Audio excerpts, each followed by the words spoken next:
spring, I jumped into the International Speech Contest. And because I am a good student and because I applied myself and worked hard, I had success in the contest. I got to the World Championship in 2001 and placed second, which was extremely cool. Not what I was aiming to do, but it was also still extremely cool.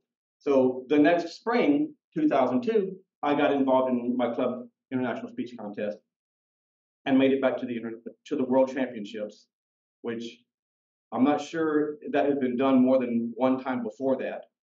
And I placed second again, which is awesome and sucks simultaneously. But in 2003, I entered the speech contest again, got back to the World Championship, and that is when I won. So the journey that I took caused me to maybe appreciate some things about the process and the growth that I experienced more than if I had won initially. But I think it's safe to say that I've developed some experience and some expertise that I'm happy to share. And that may sound a little bit like bragging, but my dad always said it ain't bragging if you done it. And I done it, so there we go. So that's a brief synopsis of my contest experience. The things we're going to cover today, make sure I've got this running. Yeah, let me clear this off. Got it. All right. So the things that we're going to cover today, the objectives that we have in this session are to help you give more quality speeches so that you can be more successful in future contests. And there's a bullet point. Where there's one bullet point, there's usually another one. We're going to talk a lot specifically about speech contests, but really some of the things we're going to talk about apply across the board to every single speaking opportunity you have. Not every one of them will be timed and judged like the speech contest, but the principles will apply. All right, so here's the roadmap that we're going to follow. And I have conducted a version of this session before in 3 to 4 hours. We do not have 3 to 4 hours today. We have a little bit over an hour. So I'm going to go through some of this a little bit quickly. But I will give you information that you can take and find more information and go through it at a different pace if you wish.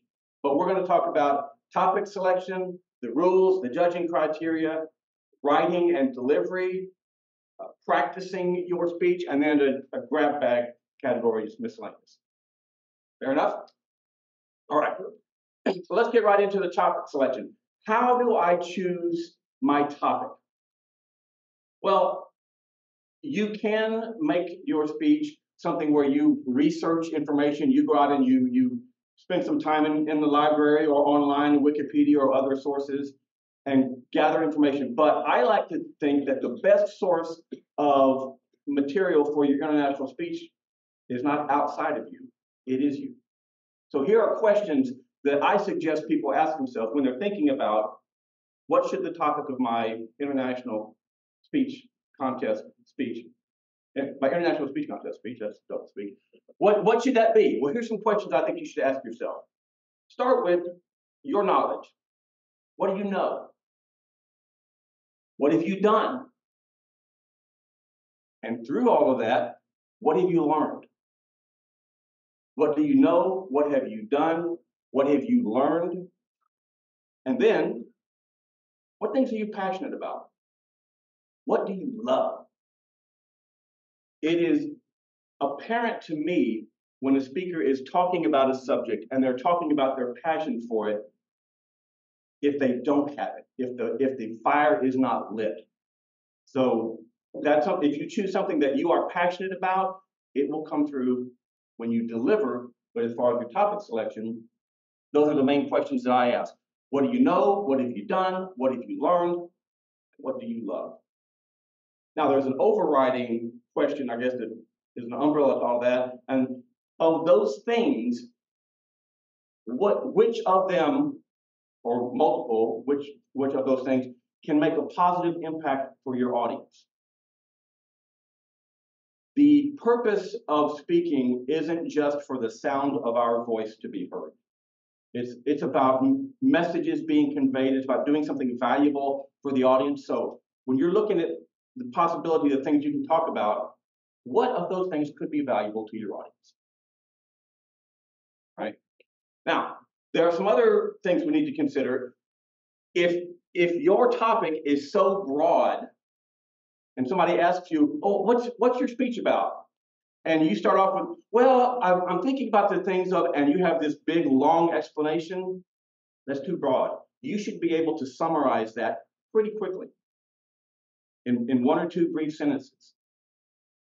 For those of you who have not seen my 2003 World Championship speech, it's on YouTube. If you search my name and Toastmasters, you'll find it. I can sum up the message of that speech in one sentence. It's never too late to follow your dreams.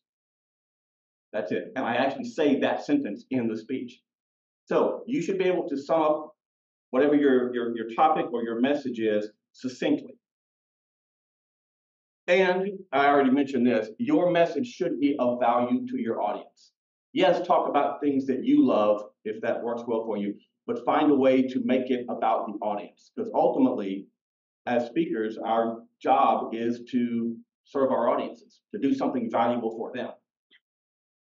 So you should be able to summarize it briefly. And actually, I heard somebody say one time, you should be able to write that, what the theme or the topic or the messages of your speech on the back of a business card, and not in little teeny tiny font either, something that's normal. You should be able to write that on the back of a business card. All right. To a great degree, the selection of your topic can depend on your purpose. So what is your purpose? What do you mean, Jim? In a speech contest, purpose is to win. That is a purpose, that is a valid purpose, but there are also other things that you could be working towards. You may be focusing specifically on your growth as a speaker, standing in front of unfamiliar audiences in unfamiliar places. Talking about, or one of your purposes may be that topic you have chosen is so important to you, you want to share that with other people. All of those are valid purposes. But when selecting your topic for the speech contest, I would say be very clear about what your purpose is. And the reason is, I have seen instances where people have chosen topics that have completely divided the room and offended people and put them on edge. And if your purpose is to speak about that topic, go for it.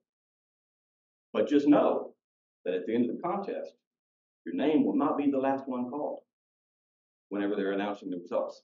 Or it's highly likely that it won't be. So are there any topics that I should avoid?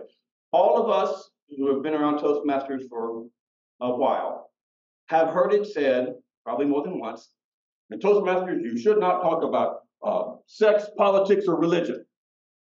How many of you heard that? Yeah. Am I about to tell you you should talk about those things? No. But I'm about to tell you there are topics that are flashpoint topics. That's what I call them. They're ones that are going to be divisive. They are going to have a direct and significant impact on your results in the contest awards. I'm going to put a list of topics on the screen, and those of you who are in Zoom will be able to see it. I need to say this from the get-go. I am not stating an opinion or a stance on any of these topics. I am saying they are flashpoint topics. That's it. Yeah, so when you see this list, if you have a reaction to any of these, don't direct it at me as if I have taken a position that is opposite of yours. Here they are. Abortion, gun control, climate change, politics or the election, religion, gender identity, and there's probably a lot more that we could add to that list. Would we agree that these could be flashpoint topics? Sure. Am I saying do not talk about them? No. But if you do, and your purpose is you'd like to win the contest, you must do it in a way that is respectful of your audience's perspectives and experiences and backgrounds. You must do it in a way that is not you coming in with a sledgehammer and bludgeoning them. I will share one story with you. One of the things that I've been blessed to do since winning the World Championship is I've gotten invited to speak at a lot of other districts for TLIs and conferences and whatnot. And I was at a district it's a district in Texas The district has 6 divisions, so there were 6 people in their international speech contest. I was there for their spring conference. And one of the gentlemen who got up to speak was an older gentleman. He looked, well put together and somewhat distinguished. And this is how he started his speech. I'm a Democrat, a yellow dog Democrat. I was like, oh, okay. But then he went on to say why he had become disillusioned with him. You can't trust them, but he could never vote for a Republican because they can't tell the truth to say the. I mean, he just slapped everybody. And I thought, enjoy your 7 minutes, partner. You will not be going on past this. The sad part is at the core of his speech was a message that if he had shaped it properly, if he had been mindful and respectful of the audience's perspective, it would have leveled the room emotionally in a great way. His primary story was about how he and his wife, decades before, had adopted 2 girls, twin girls. That was a beautiful story, but he prefaced it with all of this opposition, and I wouldn't call what he did flashpoint. I would call it he pulled the pin on the grenade and threw it at us, because he did not place in the contest results. So, can you talk about these things? Yes, if you do it in a way that is mindful and respectful and civil, and any number of other words you want to use to describe that. If it's something that's important to you, go for it. Just know how that's going to impact you and be respectful of the audience. All right. So the judges and judging criteria, I'm actually going to take these in, or the rules and judging criteria. I'm going to take this in reverse order and talk about the judging criteria first. How many of you know what the judging criteria is for contest? Okay. Why do you know that? And I will take some responses. Because I read the ballot. Because you read the ballot. Been a judge. Been a judge. Been a contestant. Been a contestant.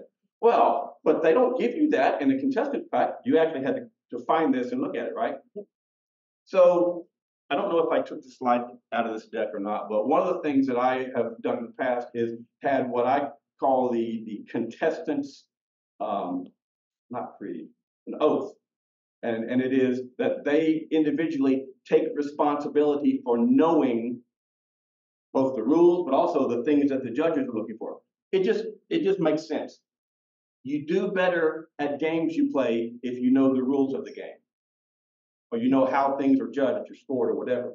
So if you're wanting to be a contestant and you're wanting to win the contest, it helps if you know how the judges are evaluating your speech and how they rank you against your competitors. These things are not secret.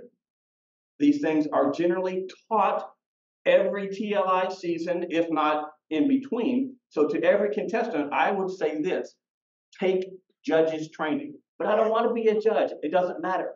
Take judges training. You'll equip yourself better. And if you really want to know, and I do not blame you for reacting the way you did, because my next thing is going to be, that's one thing you can do. The second thing is serve as a judge. Yes. Oh, sorry. Serve as a judge. So my dad was a preacher. If I get too many things that I think sound like an amen, I will pass an offering plate. So just know that. So, but serve as a judge. Number one, it's a great thing to do as service for service to the district and your fellow members, but it puts you in the seat of the judge, and so you'll gain that perspective of what judges look for, how they apply that judging guide, and how they rank what they see. So if you haven't taken judges, even if you've taken it, but it's been a couple years, take judges training again. If you've never taken it, take it, and then volunteer to serve as a judge. Now, there are rules of if you can or can't judge. If you're still competing, you can't. But as soon as your contest journey ends for a season, bug the heck out of the contest chief judges to try to find spots where you can plug in and judge and serve, so you'll gain that perspective. Having that extra perspective will only serve you well. All right. So I'm not going to go into great detail about the judge's guide because I've just recommended that you all go to judge's training. But I will say that there are specific things that are looked for. There are 3 main sections to the judge's guide, and they have to do with, well, 50% of it is for your content, broken out in those 3 areas you see there. Another 30% is for the delivery, and then 20% for language-related things. Okay, so even if you should go to take judge's training, but if for whatever reason it doesn't work out for you, you can get the judge's form. Oh yeah, and this is the description of things that are on the back of the ballot.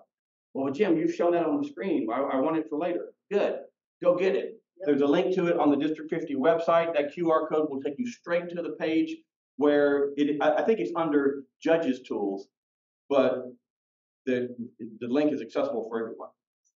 So, and if for whatever reason you can't find it on the District 50 website, go to Toastmasters.org, search speech contest rules, and you'll find it. You can download it. You are responsible for knowing what is in it. And what I tell people in various districts I've been to, there have been, what's the right way to say this? There have been instances where individuals have felt that they knew better than the rulemaking committee of TI, and so they kind of created their own rule. My take is, if it's in the rule book, it's a rule. And if it's not, it's not. So, but it is our individual responsibility as speech contestants to know what the rules are. There's eligibility rules in there. You have to be a member in good standing of a club in good standing. It's your responsibility, not your club treasurer, to make sure you stay eligible. Should they submit dues, right away? Of course. Actually, now it shouldn't even be as much of an issue since they're self-pay.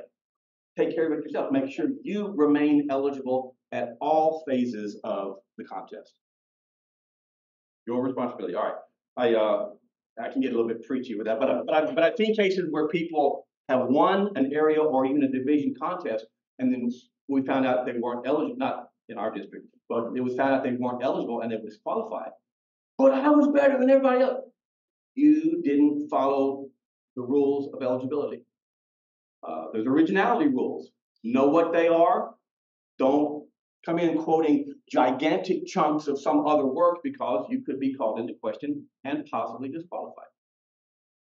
But all of that is in the rule book. So avail yourself of the rule book at the earliest possible chance. And what I would do if I were still eligible to compete today, one of the great rules Toastmasters has is that once you win the world championship, you cannot compete in the international speech contest anymore. And that is a great rule because that frees me to be able to share the things I've learned without thinking I am equipping future competitors.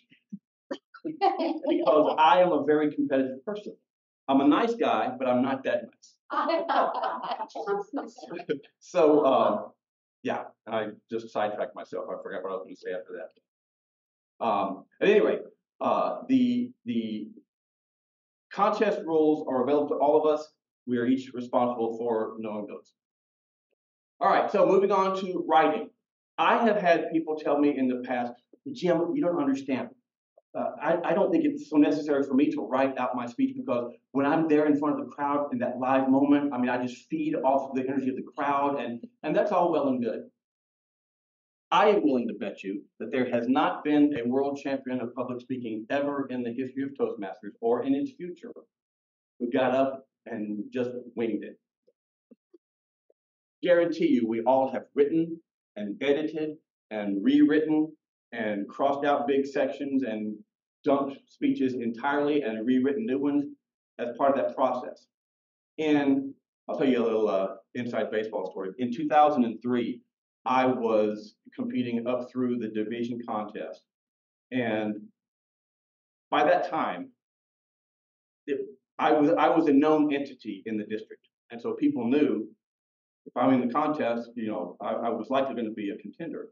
There were over 150 people at my division contest, which was one of the first divisions, because many of the competitors in other divisions were coming to see what I was doing. And I had a decent speech, not a great speech. and I won the division contest, but I hated feeling like I might be that vulnerable and have a speech that was, yeah, okay, but yeah. So I entirely dumped that speech and wrote a brand new speech. And I did not practice it outside my club. I did not want word to get out that I was coming with something different. I wanted those other contestants to think that speech they saw was what I was bringing to the district contest. And I'll never forget in the contestant briefing beforehand, you draw for speaking order, and the contest master will read the name of your speech just so that they get it right and everything. And when they got to my speech, I don't even remember what my division contest speech title was, but my district level speech was just one word, give. And I remember a contestant who I knew was at that division contest, who was doing some paperwork or whatever. And when the contest master said, Jim Key, and your speech title is give, I saw two actions. He went, his head snapped up, and he comes over after the briefing and goes, changed your speech, didn't you? I'm like, it's a competition, but yeah. But I wrote and rewrote that speech and was successful with it. Here's why I recommend writing. Even if you're someone who just feeds off of the energy of the crowd and you're good at impromptu speaking, what I have found is that I can say more in a shorter amount of time in a more memorable way if I have written it. The 1990 world champion of public speaking, David Brooks, I love this line that I've heard him say a number of times. You cannot edit what you haven't first written. And the writing process can help you in a number of ways. One in particular, we all know what the time limits of our contest speeches are. Not a second more than 7.5 minutes. 7:31 and you're disqualified. Without a point discount, you're out. Well, there may be a story that you love to tell. I mean, it just lights a fire in you and people see it. And that story, in the form that you really love to tell it, takes 6 minutes. That leaves you not more than 90 seconds in the rest of your time to say whatever it is you want to say. Well, if I write the whole thing out and then I edit it and I examine what are the really necessary parts of that and cut out the other stuff. Just get straight to the part that's necessary for forwarding my message. That's part of the process of writing, helping you to say things with clarity, with efficiency, and effectiveness.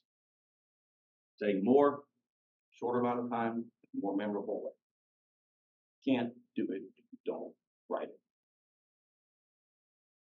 So, if I want to be really snarky and somebody said, I just don't think that's right. If I want to be really snarky, I'd say, show me your badge. But since I'm not, or did I? I'm not sure. Yeah. But anyway, you know what? I will say this. The contest specifically, but speaking in general, is not a science. It's an art. And what works really well for you might not work really well for me, and vice versa. So everything, I should have started with this. Everything I say here is my opinion, doesn't make it law. So it's not a science. All right. The other part of writing I want to recommend is, and I alluded to this earlier, if you have stories that are great, but you really need to condense them, you try to find the optimum number of words to use to say it. Have you ever thought about the number of words that are in your speeches? If you haven't, I'll say this. Everyone has an average rate of speech. For normal talking, I'm not talking about when they're excited, but just normal conversational speaking, you have an average rate of speech. If your average rate of speech, and I think everybody's, men's and women's, is higher than this, if your average rate of speech is 100 words a minute, you have a 900-word speech. You're very likely, unless you speed up significantly at parts or skip parts, you're likely to DQ.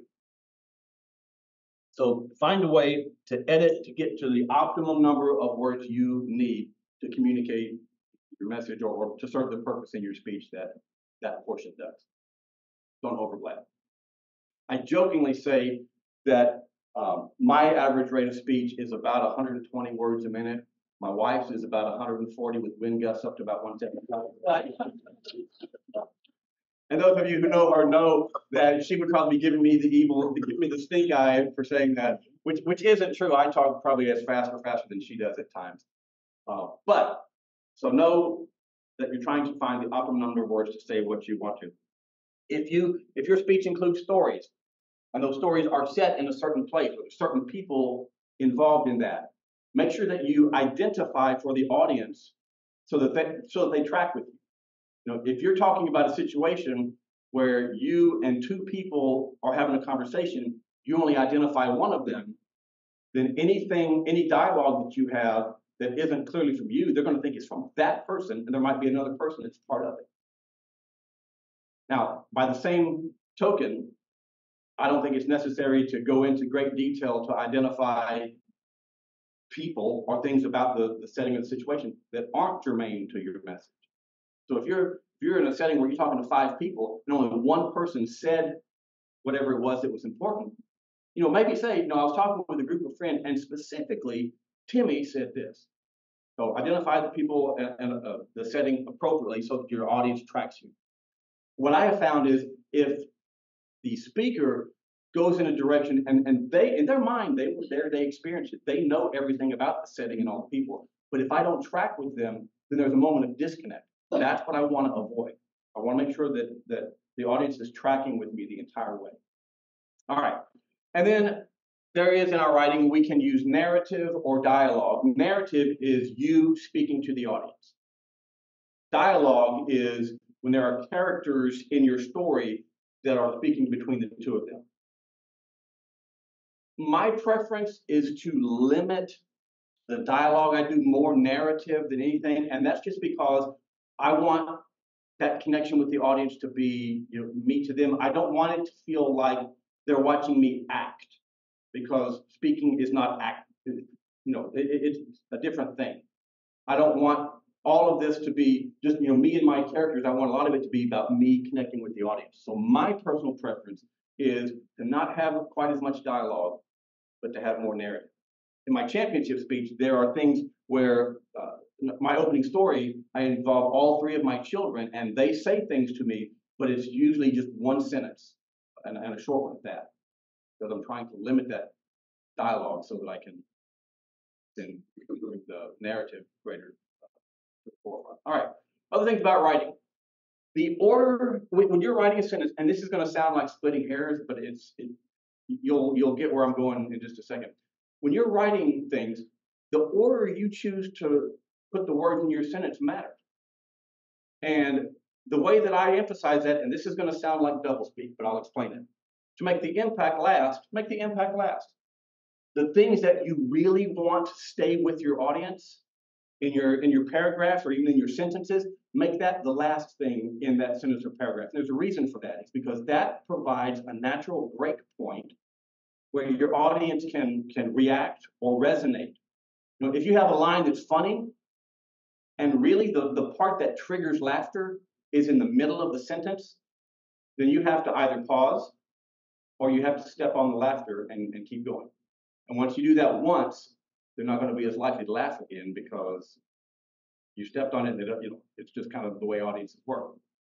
So the things that get the laugh, put them at the end. If there are particular things that are part of your speech that really emotionally resonate with people, maybe it's something that's more introspective or something that's somber, put that at the end, because it lets your audience have a moment to catch their breath, to resonate with what you're saying.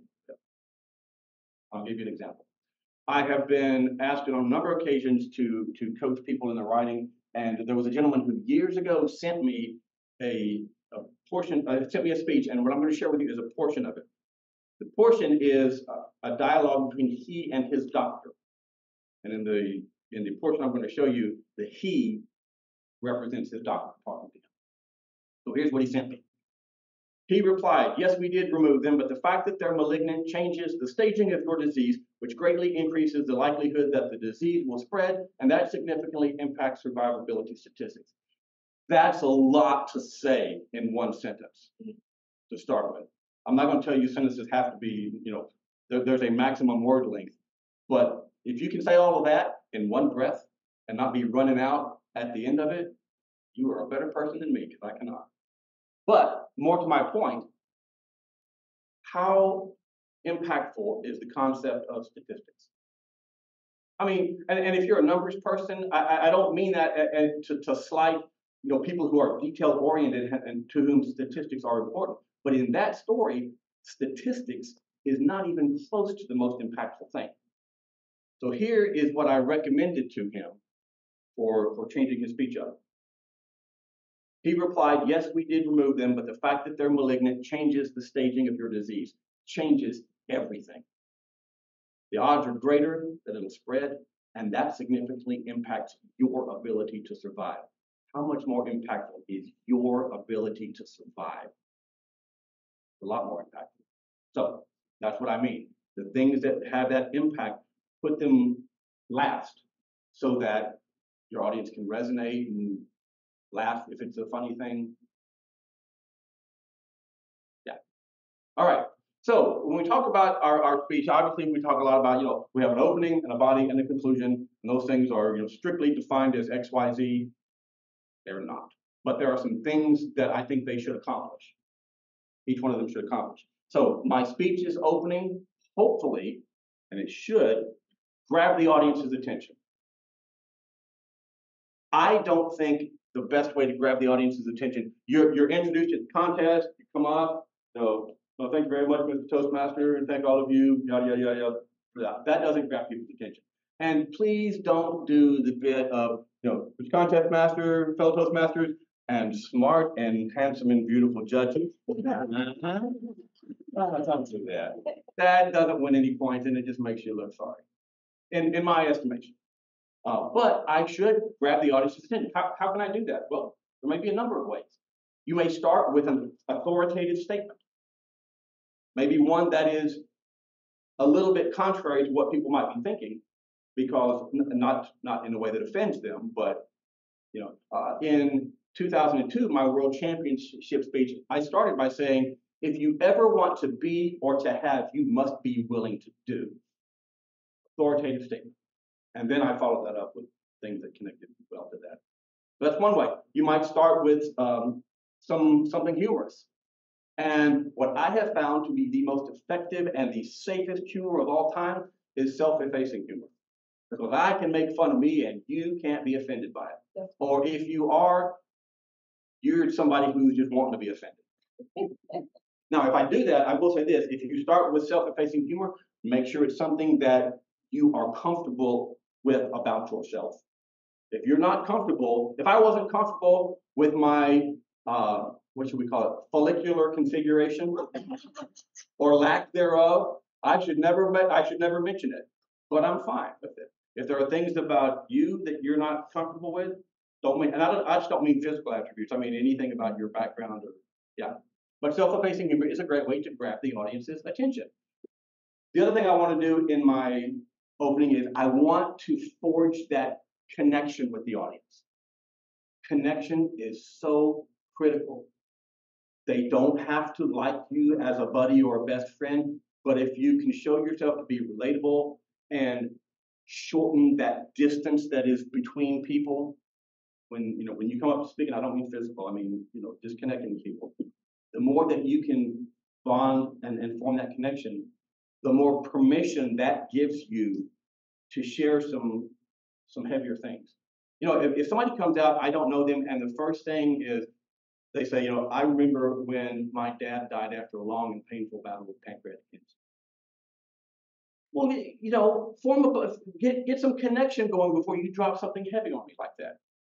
So I want to grab their attention. I want to form that connection that allows me a little more leeway, and it makes them more receptive to my message.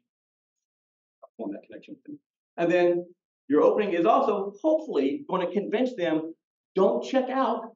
Don't start thinking about, oh, when I get home, I have to do X, Y, Z. I want them to know that there's going to be something here that's worth listening to. Whether it's, and it can be a combination of the importance of your message and also your delivery style and your presence as a speaker.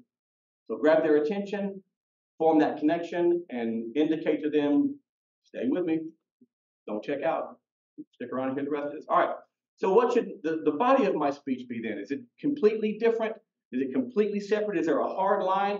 That is my opening, now I'm in the body. Not really, because I want to, throughout all of it, the interest that I've generated, the connection that I've started to form in my opening, I want to maintain that throughout. I also, in the body, that's where you're going to really do most of the heavy lifting, most of your message. If you have stories in your speech, I'm going to back up. I was almost going to say the wrong thing. I was going to say if you have stories in your speech, that's where they generally go. I also am a big fan of opening the stories because that can grab attention. But this is where the bulk of your message is going to be conveyed, while still maintaining that connection and their interest. And then obviously you want to, there's a purpose that you're giving this message for. If you want to convince them of something, or if you want them to leave motivated to do something different, to think or to feel or to do something different, the body of your speech is where most of that is accomplished. So that's where I'm going to sell them on my message. I want to convince them. I want them to be compelled to do X, Y, Z. That's in the body of the speech. So the closing is going to provide a summary. It does not have to be long. It can be very brief. It can utilize callbacks. And if you don't know what a callback is, if there's something you have said earlier in your speech, just a quick reference back to it, because what that signals to the audience is this is a thought out, this is a well put together thing, because they're just kind of tripping those little memory points of what we've already said. So that's where you kind of just wrap it up and summarize it. If you have a call to action, that's where it is. I mentioned that my dad was a preacher. I've sat in a bunch of church sessions, and I've heard preachers say, and in closing. And you know what that means? Nothing. Because they might be closing, or they might, or it could be like, dadgummit, I'm going to miss kickoff. But I don't think in a speech contest you should have to say and in closing. It should be evident. Once you start summarizing, those who have been to speech contests, and you've seen a number of them before, you know when somebody starts making those just quick callbacks and they're summarizing, you know, okay, the train is pulling into the station. It's going to be evident. And it should have what I call stopping power. You know, if you're rolling up to a stop sign and you don't apply the brake soon enough, then you have to when you kind of get like thrust forward a little bit. I'm the only one who does it. There's that effect. I want my ending to have that effect. I want it to be where the audience is just, wow. Because, I heard someone ask David Brooks, what's the most important minute in your speech? Is it your opening? Is it that conclusion? He goes, no, it's the minute after your speech. When the audience is sitting there just going, they said it was solid, and it applies to me. Or here's how I can make a difference. That stopping power of your closing can help enhance that effect. It doesn't happen by accident. You have to write it. Now, am I saying that when you deliver your speeches, you should do a memorized recitation? Please, no. No, no, no, no, no. I'm a big fan of internalizing my message, but I want my speeches to be a real-time, living, breathing conversation. Mostly one direction, but I want it to be that and not some canned thing. Otherwise, I can just give a text my speech to somebody else and they can just read it. So don't necessarily recite it. Don't memorize it to where, if I skip 2 words, I'm totally thrown off base. But just know that you want it to be that. I'll share a story with you. And well, actually, I'll just share 2 stories with you. Early on in my speech contest career, I think it was an area contest, was at a church in their fellowship hall. And it was a long hall with kind of like the room is here. We got a wall that can slide out and divide this room into segments. Now, one side of it was the speech contest. On the other side is where they had all the refreshments for the break. So we have the first contest, take a break, everybody goes over, and then everybody comes back for the second contest. Everybody comes back except the 10-year-old son of a club member of a club that I was in, who stayed on the other side. And he realized that the accordion wall, it wasn't one section that comes all the way out, it's 2 sections that comes out and joins in the middle. It almost came together, but there was a little gap. And so he's on the other side doing this number, looking all around. But nobody realizes it because the room is set up in this direction and this business is happening over here. Nobody realized he was over there until the middle of my speech when he lost his balance. He hit the wall and then hit the floor. And every head in the room went, well, if it was so important to me that my speech be uninterrupted and there not be any imperfections in what I was reciting, that would have torpedoed me. But I added some emphasis to the next thing I was going to say, reclaimed the attention, and then went on. And that worked well. There have been instances where I have forgotten where I was in my speech, mid-speech. And it happened at the 2002 World Championship, which is not the place you want to get vapor lock of your brain. Thankfully, the stories I told one story over in an area, and I kind of made an analogy of moving through time. And I talked about how that was such a long time ago, but kind of the same things are in play today. Well, I was right here, and what I was going to say was that was a long time ago, but the same line runs through today. And right here, my brain went blank. And all sorts of words came through my brain that would not be approved by my pastor father. But it was like, oh no, what do I do? I don't know, this is not one of the things I plan to include, but the perception of time to the speaker is different than it is for the audience. Because your mind will race, and their mind isn't racing yet. They don't know you've skipped a word or lost your train of thought. And so really quickly, I was like, okay, rewind to the front of my speech. I said this, oh, yeah. And I continued. Somebody told me afterwards, that pause you did right there was so effective. And I said, Sure. I said, thank you. I appreciate that.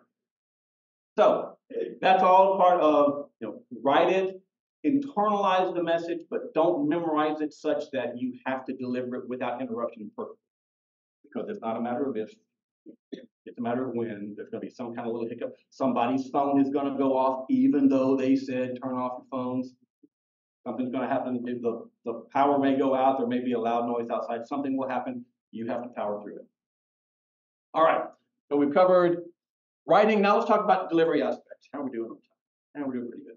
All right. My goal. So this session is slated for an hour and a half. We started a little late, but I'm still going to bring it home at the 11:30. I'm going to try to reserve at least 20 minutes or so for Q&A because I find that that's where a lot of really good information comes out, things that you want to know about that I may not have specifically addressed. And that will be open to the folks on Zoom as well. So we'll try to have at least 20 minutes of that. All right, so delivery. Aspects of delivery that are sometimes overlooked can add a lot to your speech. And one of them is body gestures, facial expressions. I'll give you an example of how even slight facial expression changes can make a big difference. My oldest son was about 12 years old. He had fallen and had a fracture of it in his wrist. Not anything really serious, but he had to have it in a sling for a while. And we were getting ready to go to church on one Wednesday night where they were going to have the youth group meetings. And he had his arm in a sling and he's ready to go. And I said, hey, son, I said, if you would like, Dad can give you some pointers that will help you score major points with the young ladies. And he was like, it's like, well, okay, you exist. So I have a track record of some success, so don't throw me under the bus. And by the way, that's an example also of how you can say things that might be a little risque or pushing it without being crass. So anyway, I said it's a small thing and it's right here. And you go, whoa, my brain? Like, no, you're 12 years old. You don't have a brain. So I said, here it is. I said, here is you as I see you right now. You got your arm in a sling, and here is you ready to go. Here is you earning major points with the young ladies.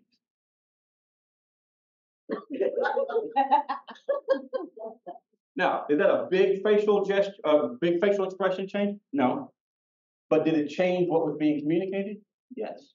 So when you're delivering, I am one who moves and I talk with my hands. I want those things to be purposeful and meaningful and consistent with what I'm trying to say. So know what you look like. And I'll touch on this a little bit later too, but record yourself so that you know what the audience is seeing. I don't like how I look on video. Tough cookies. We have to look at it, so should you. That was wrong. But the bottom line is you need to know how you're coming across, what total message you're conveying, not just with your words, but also with your physical presence. I said this is an art, I consider my speaking area my canvas. And there are ways that you can use that can be highly effective. Now, for the purposes of this session, I've tried to limit my motion because I don't want to have the folks in Zoom land just looking at an empty wall. But I like to use all of it, and there's specific ways that I use it. I've heard people say, well, I want to make sure start in the middle, and then I come over here for a little bit, and then I come over here for a little bit, and then when I end in the power position, okay, that's not necessarily wrong, but I think it's a little bit narrow in how we can think about using our speaking area. What I do a lot of times is I'll have story anchoring. There may be a specific spot on the stage where I tell a certain story, and once I'm out of it, I can then refer back to that with a word or two and the gesture, and that brings the audience back to, yeah, this is what happened right there. You know, in my championship speech, I talk about being in a movie theater with my kids. I have a couple of chairs there, and there's times when I refer back to, you know, when we were watching this movie, and the audience is right back there. So there are things that you can do with story anchoring that will enhance your ability to bring back to the audience's mind those things very quickly and effectively. Another thing I talked about before, dialogues. When I'm having a conversation with two people, between two people, myself and someone else, and it's just me, it will probably be helpful if I establish, you know, I'm here, person B is here, and when I'm speaking to them, I don't have to do a big thing, but, you know, a slight body turn, and when I'm switching to that person talking to me, just shift back the other direction and have that dialogue. That is a very small thing, but it's not too subtle that the audience misses it, but it's not too involving that it takes a lot of time in production. You don't have to have a bunch of props or whatever. Now, I will say this for dialogues. Gentlemen, this is for you, mostly. If the dialogue includes a woman's voice, do not do the, and she, I don't know how it strikes women, but it's off-putting to me. If I'm a judge, I can't promise that won't impact me. You know, if I'm having a dialogue and a woman is another part of it, I might change my voice a little bit. I might soften it a little bit to a little bit even more in line with how she sounded. But if I try to go over the top with, I've seen very few men do that and have it not be a big red flag. For me, anyway. So take that for what you will. And gentlemen, if you're offended by that, that's kind of a you problem. Anyway, all right. The other thing I use, and it incorporates some of the story anchoring, is what I call dissociative storytelling. And what I mean by that is I'm telling a story, and as part of that story, I get to a point and I kind of push the pause button on it, and I step out of that, and then I make some other points, and I step back into that. Okay, now let's push play and keep on going. And here's an example. Oh, about, that was close to 20 years ago or so now. I was living in a two-story house, and there were some spots around the house where there were some wasp nests.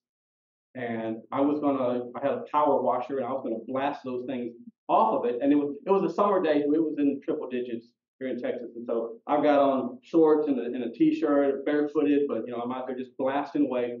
And there came a point when my focus being up there, I stepped either in or very near an anthill.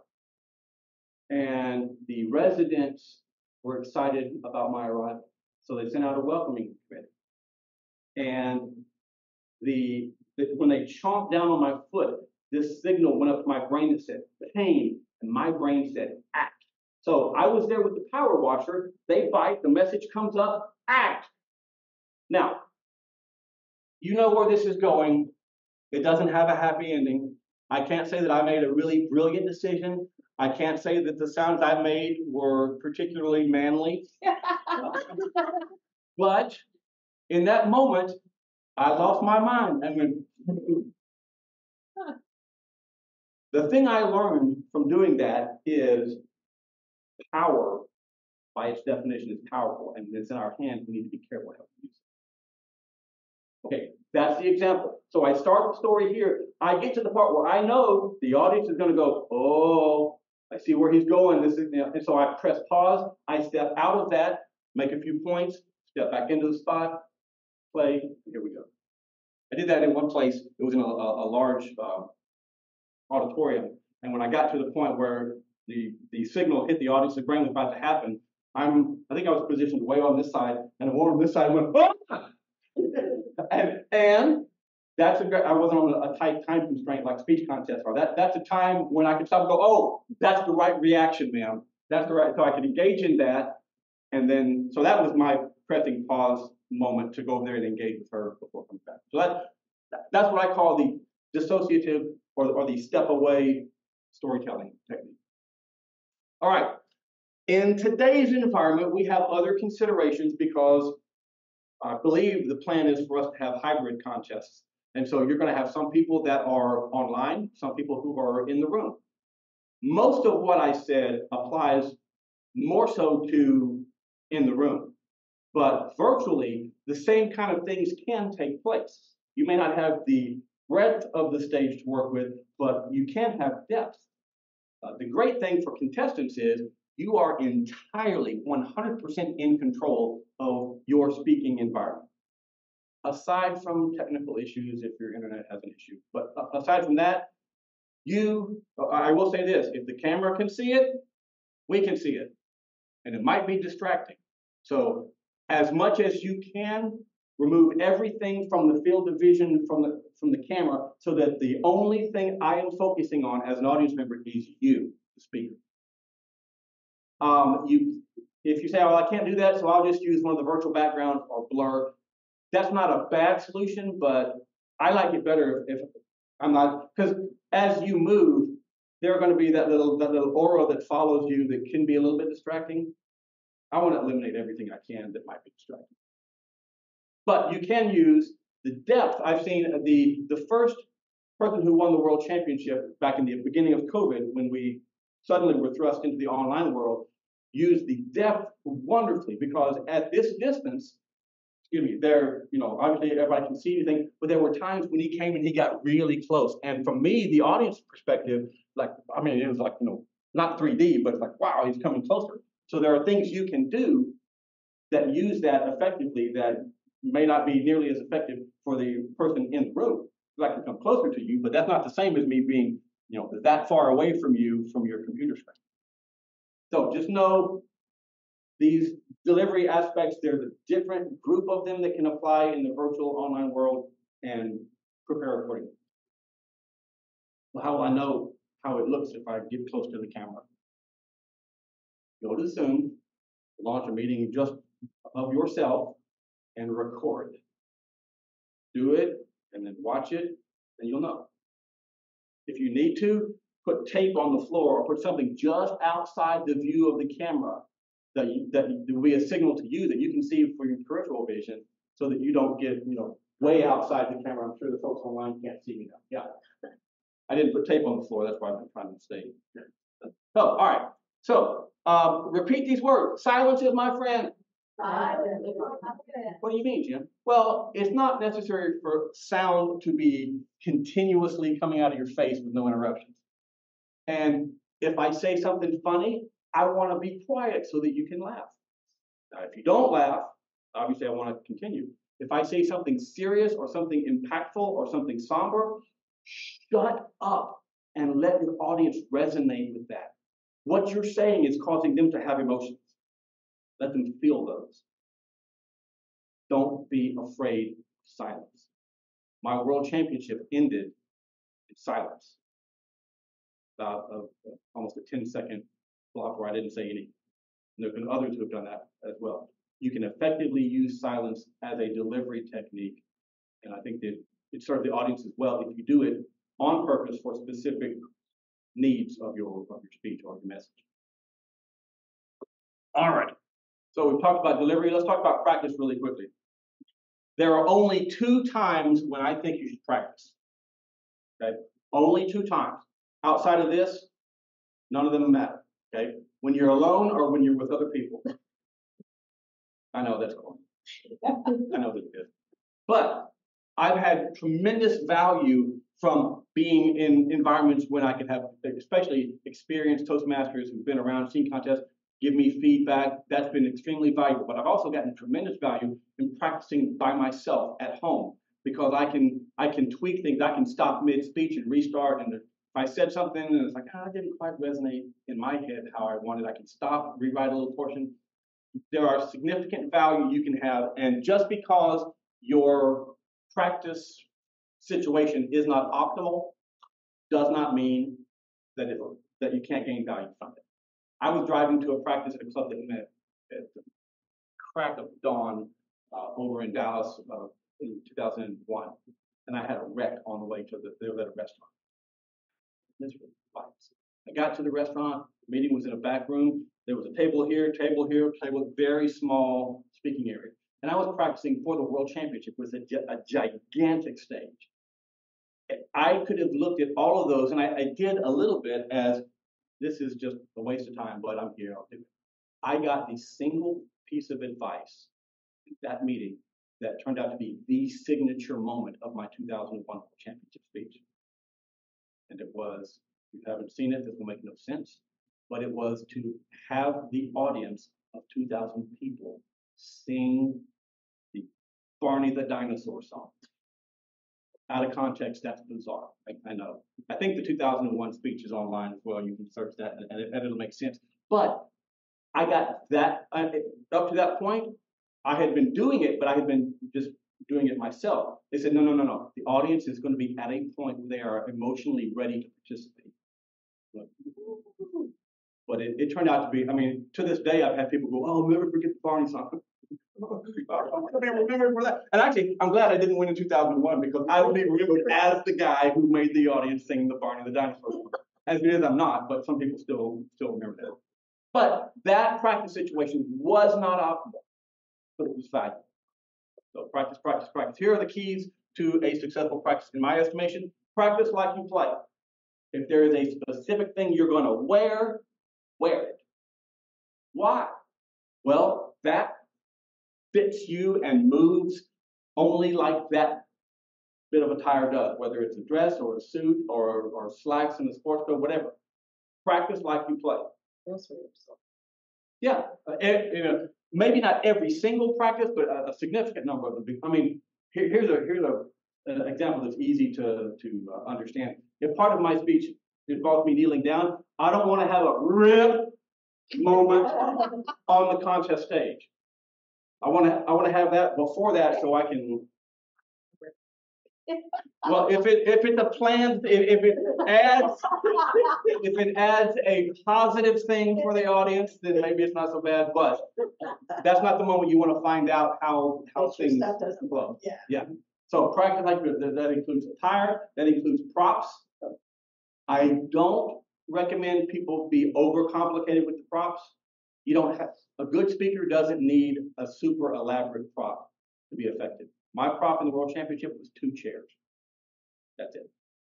The more elaborate your props are, the more can go wrong. Murphy's Law does not have an exclusion of speech contests or speaking situations of any. Your stage and your staging, if you know how large or how small the stage is going to be where you will be competing or speaking, try to cordon off a spot that's approximately the same size, just so you know how your different staging things work. If you're going to be online, competing virtually, do what I said earlier. Start up little Zoom meetings with just yourself, practice those things, make sure everything is in your practices, how you're going to have it on the day of the contest. The fewer surprises, the better. Feedback. There are all kinds of feedback that you're going to get, but one of the big things I say is do not let yourself get whitewashed. I don't want it to be sugar-coated.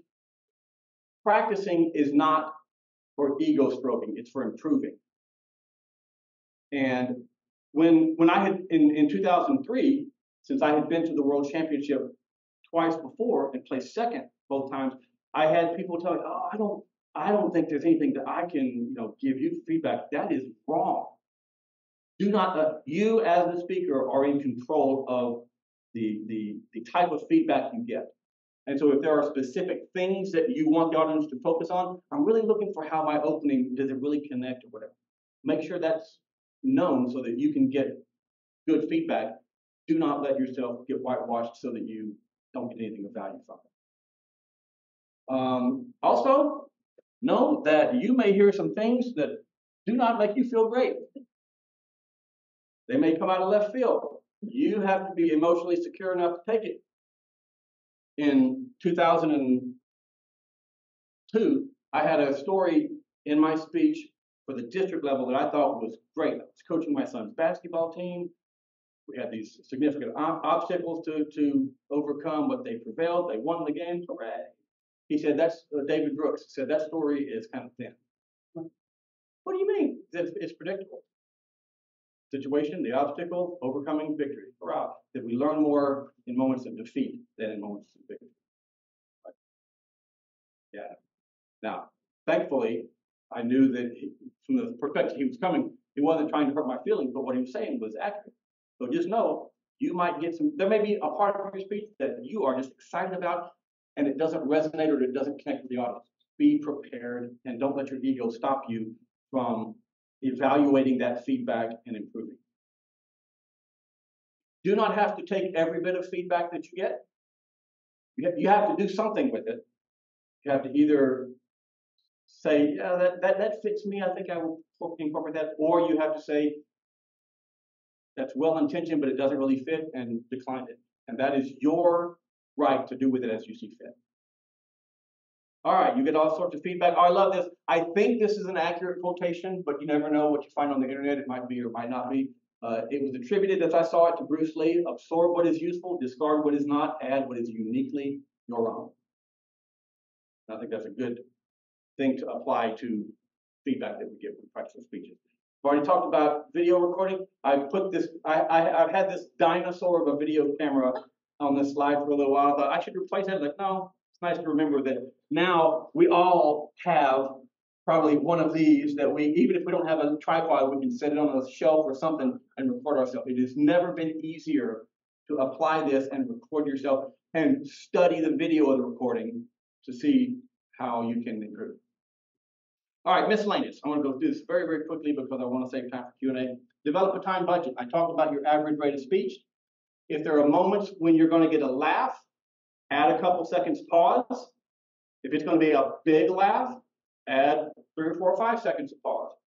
The larger the stage and audience, the more time you need to add because the laugh takes longer, and the laughs might not happen where you planned them. That's better than getting more laughs than you planned and having it push you into disqualification. So know your average rate of speech, confine your word count. If you use Word or any word processor these days, it's very easy to have to do a word count. How do I find out my average rate of speech? Read part of your speech with a timer running, stop it after a minute. Do that 4 or 5 times. However many words you completed, divided by the number of times you tried, that's your average rate of speech. All right. If your speech deals with emotions, there are things you need to keep in mind. I don't want to bring the audience down and just leave them depressed and sad and yada yada. I want to deal with that.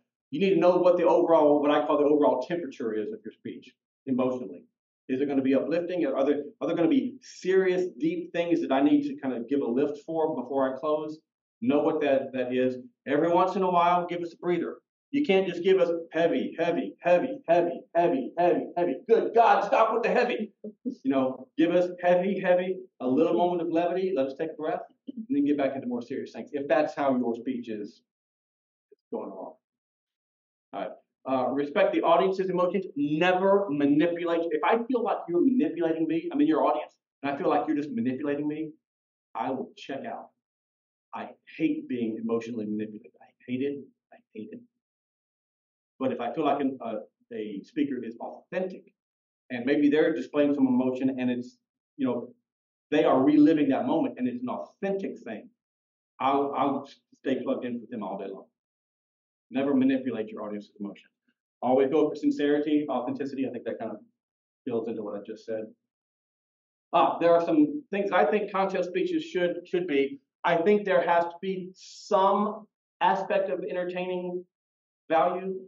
Not that it has to be a laugh fest all the way through, but I think the styles of speaking today, there is some level of humor that even if it's in small, little, tiny doses, has to have some aspect of that. It doesn't just have to appeal to my intellect. I like it also to appeal to me on an emotional level. I like to have a balance of both. And then I covered kind of some of this earlier. There has to be a compelling message and a beneficial message. And there's a way that I recently started categorizing. Oh yeah, and this is my speech and this message memo. There's a way that I started categorizing things that I think successful speech contestants have in their speeches. They are the 3 C's. Content, you have to have a message that is of value. Charisma, that's your presence. You don't look like a scared, a deer in the headlights. You have a comfort and a presence that helps set the audience at ease, and the connection. Content, charisma, and connection. Successful speech contestants will have those. Which one's more important? Yes. They're all important. They're all important. All right, miscellaneous. Do I have to do the formal acknowledgement, Mr. Toastmaster, fellow Toastmasters, yada, yada? No, you don't. Some people expect it. There are ways that you can do it. That kind of, if you have an opening and then you do that and it kind of folds into an opening story, there are ways you can do that can be effective, but it's not required. Remember what I said earlier? If it's in the rule book, it's a rule. If it's not, it's not. Doing that formal acknowledgement is not. But make sure, especially that your contest master knows whether you are or not. Because if their plan is to shake your hand and then go and wait to be acknowledged before sitting down, they're going to be standing. So make sure they know. All right. Okay. So I'll throw it open for Q&A. I will say this. I did not come with this as a primary purpose for being here, but I do have some educational resources that are available on my website. If you're interested, there's a QR code that you can hit and go through that process. End of commercial. I hate doing commercial. End of commercial. It's good stuff. Things that I've learned, and I think they'll be beneficial. Okay, the floor is open. We've got about 12 or 13 minutes for questions. What questions do you have? And if you're online, believe if you unmute yourself and speak, I'll be able to hear you. I'll check the chat really quickly. Holy smokes, there's 36 messages in the chat. I'm only going to check the last handful. Jim, I have a question. Okay.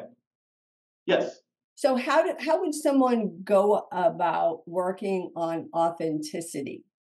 Because you're very nervous and you've memorized your speech, but because of that nervousness, that's not coming through. Sure. One of the things that I think you can do is get someone, maybe from your home club or a family member, and sit down with them and just have a conversation with them. And that conversation is you telling your speech. You may not be able to do the staging aspects of it, but or maybe you have them see that you stand up and you deliver that speech. But try to make it as conversational as possible. If you get into the practice of delivering that speech and that message conversationally, that will help to some degree because it'll be, for lack of a better phrase, it'll be like a muscle memory when you get up to do the speech in the contest. It'll be a different setting, obviously, than those instances. But that's something that I think can help bring a balance between the anxiety and the comfort and have you focus on delivering the message. So that's one thing that I think, I don't necessarily think it's the only thing, but practice, and I will say this though, practice, practice, practice. If you practice to the point where you have internalized your speech, you shouldn't have anxiety about remembering it because it's just, you can breathe it out. So the more you're familiar with it, the more you've gone through that process, the more it's going to be closer to second nature and not be so anxiety-ridden. Okay, yes, in the room, we have a question. So one of the things that I'm curious about is, what was your perception? You're at the area level, you're at the division level, now you're at the district level. Mm-hmm. Then you make a leap and you go from district to convention. What did that feel like for you? And were you prepared for the difference of the feeling in the room and the feeling with your competitors? How did you prepare for that, or do you wish you could have had more preparation? Okay, I put double barrel, triple barrel, so I apologize. Did the folks online, were you able to hear that question?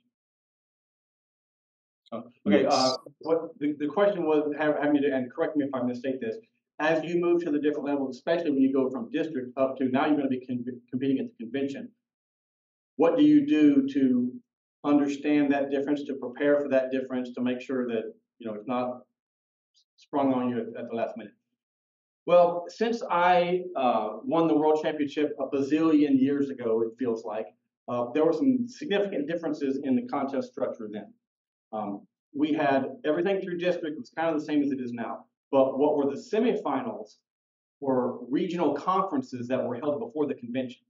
So it was a larger thing. All the districts came together. But that was our semifinal. We had more time between that and the convention than people do now when they compete in semifinals on a Tuesday or Wednesday, and then a couple of days later they're in the championship. So there are some things.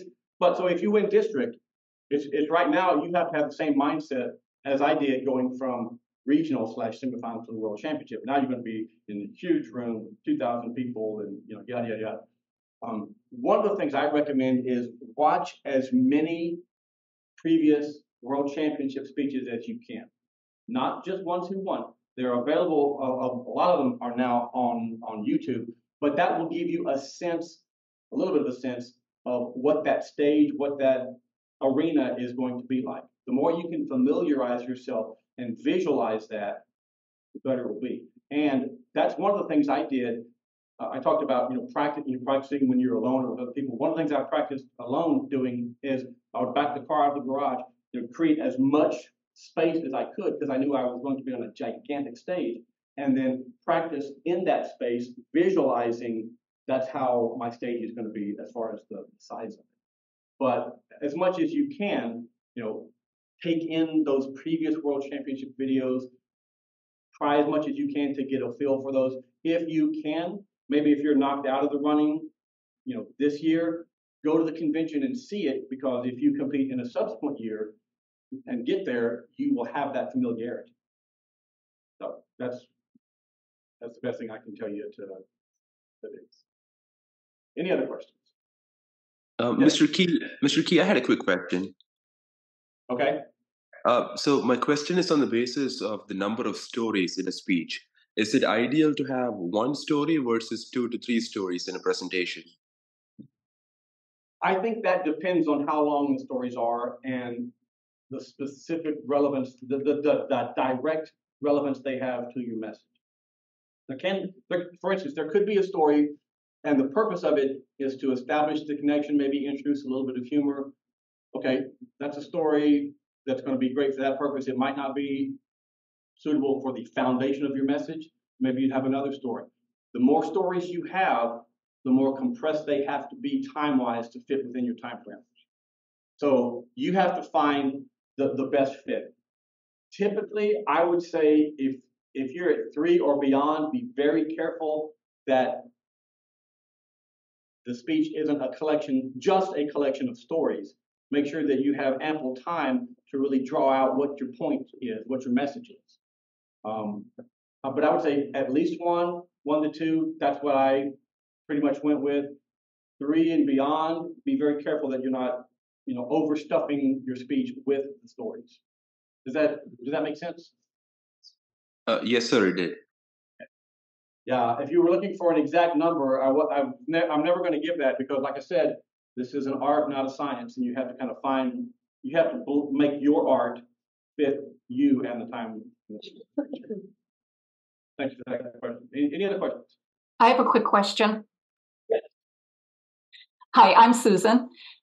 I am wondering if you could clarify something. I had heard that the speech that you originally give to win all the way up into the semifinals has to be changed with the final one that you give. Could you tell me, do you have to switch a speech, which means you prep for your original one, and then you've got to go over to a different one? You may not like this answer, but yes. The reason is, they not only must your speech be substantially original for you, but the speeches must be substantially different. I don't know what the exact percent is, but you have, so basically, if you win all the way up through district, when you go to the convention, and you make it through what do they call it, the regionals, under the quarterfinals or whatever, the video review. If you get chosen to go to the convention, you have to go with 2 speeches ready. You have to have that semifinal speech ready, and you have to have that different finals speech ready. It puts a lot of burden on you to prepare both of those, to get all the kinks worked out and be intimately familiar with it. But it's the landscape that everybody is on right now. So you do have to have a substantially different speech. My recommendation is, make sure that those speeches have different messages, different topics, because that way there's not going to be any question. Oh, his speech here was about this, but his speech there was about totally different thing. But the short answer is, yeah, they have to be entirely different. You have to have them both ready when you show up at the convention. There was a case years ago where a person did not, and they made it to the World Championship. And he came out in front of 2,000 people, spent 7 minutes saying, "I'm sorry, I wasn't ready for this." And it was tragic, but be prepared. No, it's good that you know that going in, so that you can adequately prepare and show up there with two speeches. And for any other questions about percentage of originality and all of those things, refer to the contest rulebook, because it's in there. Any other questions? And I cannot see without turning around to look to see if anybody has raised their hand. So if there are any other questions. Jim, this is Rama. I'm on the Zoom call. I wanted to understand what you meant when you said don't try to manipulate your audience. I was just curious, how would a speaker do that? I'll give you an example that I've seen very frequently. If someone meaningful to you has died, the only reason you should include that in your speech is if it specifically connects to the message and it's not done just to make me feel sad. If it helps me understand something about your message, that's fine. Now, don't start out your speech with it. Come out and form that connection with your audience so that you kind of get that implicit permission to share those heavier things. But it has to be evidently connected to the purpose of your speech and evidently not shared just to touch my heartstrings. I don't mind you touching my heartstrings, but I have to know that it's sincere, that it's authentic, and it's not done just to try to make me feel sad. I could tell you a number of stories that would be real downers, but if they didn't connect to whatever speech I'm giving, why am I doing that? Got it. Thank you. It was great listening to your tips and everything. It was great. Thank you so much for sharing. Thank you. I'm glad. Okay, I have 11:29, which means I can take one more question. Are there any other questions? How long is, when you write that first draft, or usually for like giving a 7-minute speech, 14 minutes on that first draft?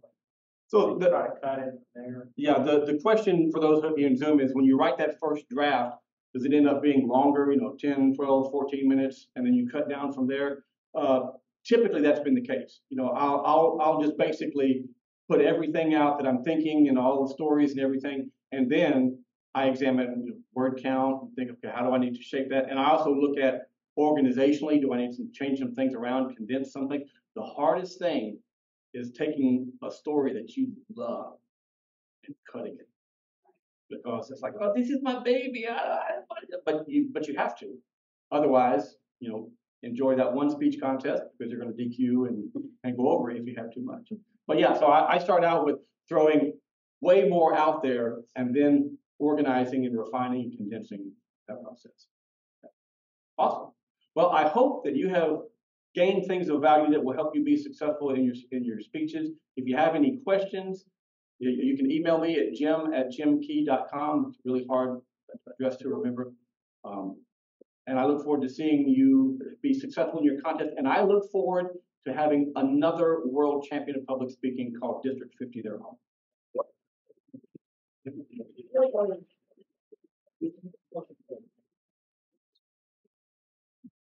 thank you, Jim. It's one thing to be given a map or even on your phone and know and have it say, this is how you get from here to there. But it is another thing entirely when someone who has driven that route tells you, here's how you get from here to there, and here are the roadblocks, and here's where the traffic is bad, and here's where you need to stop for snacks. Right. We really appreciate you doing that for us, for District 50, and I'm sure we will have another world champion of public speaking from our district, probably more than one. Thank you very much. Yes.